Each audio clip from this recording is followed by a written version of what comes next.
December 31st, 1906. On this last night of the year, as I wait for Marm to return so we can attend the festivities, I feel as if a whole different girl is trying to emerge from me. Like I'm about to visit one of those cocoon tea parties cloaked in a dull gray. Inside I will reveal the silver and pink gown and win the prize as the most beautiful butterfly. At work this evening, I watched Mr. Soper prepare for the planned meeting with Mary Mallon at her home. The lines on his face seemed deeply engraved. His darting eyes would not meet mine. We had not spoken about the incident with the rummy. I knew I could go with him, that Marm would not be waiting for me, but I expected he didn't want me to accompany him to Mary's home. As I watched him dressed in the wool overcoat and leather gloves, I thought of the rummy's wicked face and Mary Mallon with her knife raised, and it struck me that these frightening people, foreign, dangerous even, as if Mr. Soper went alone. And if Mr. Soper went alone, something might happen to him and no one would know about it. I felt my responsibility then. I stood. I didn't want to see him hurt, despite my reservations about him. Then I threw my cape over my shoulders and gathered my folio. He put up his hand to stop me. "I will speak to Mary alone," he said. "Please, Mr. Soper, I believe I can be useful." "Not tonight, Prudence. I must go myself." "I'll wait outside, then, in case there's an emergency," I said. He paused. She seems to be such an unpredictable woman, sir." I worried he'd continue with the case without me, but I was convinced my presence might help him to stay a proper course.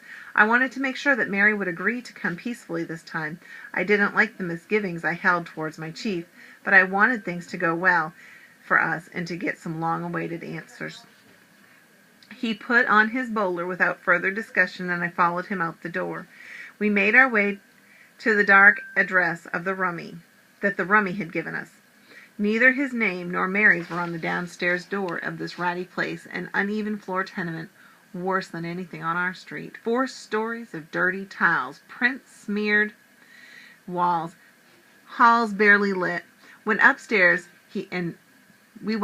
and pounded on 4D, as the rummy said, but only a dog answered with a yip and a howl. Mr. Soper banged and rapped and raised up a ruckus of furious barking, and finally the neighbor's door cracked open and the voice snarled, "Hang it up! They ain't home. They're gone till Monday," and the door snapped shut. We both stared at it. I couldn't help but wonder at the inch of relief I felt. "It's a circus!" Mr. Soper exclaimed. "This is the worst kind of human circus. I simply cannot believe our luck with this woman." On the trolley downstairs, he ground his fist into his bowler and muttered about making unsuccessful contracts with questionable people. I could feel his anger like hot rays emanating from him, and he bent the rim of his hat between his gloves. I glanced over and saw the muscles in his jaw twitching furiously, and he sighed heavily through his nose. We got off the trolley, and he walked me to my door. It was late.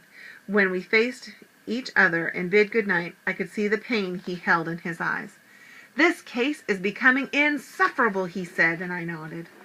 Mary doesn't seem to understand the importance of it," he said, and I shook my head. "I want nothing more than for her to cooperate appropriately," he said. I said, "Mr. Soper, I know that I have not worked for you for very long, but I do believe Mary Mallon is the most impossible person, and that it was very decent of you to try and give her a chance to come in for testing on her own. I know that you will find her, and that your theory will be proven." As I spoke, the anger dropped from his eyes, and he gave me a most surprising look, one that penetrated through me, through my very cells almost.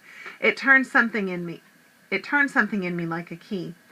"Prudence, your enthusiasm is perfectly contagious," he said. "Continue with the good work." Before I could reply, he quickly walked to the corner into the night. I came inside, though I have no appetite for the meal Marm left me. I sit at the table with a new sense of this feeling. I think of the timbre of his voice, the gentle way he said my name. I cannot tell what this burning in my chest is. It is sudden and unexpected, like an Indian summer day, and it contains ribbons of all colors, a rainbow fluttering up through me, shining out of my mouth and eyes and around my head like a halo. I am emerging, I'm afraid, like a butterfly, in a shimmery, bright thing coming into being. Now, if you turn back to page 139, And the third line up from the bottom, the word timbre is there, Timbre. What did you think it meant? Does it fit this? Check it out, talk it over, get it right.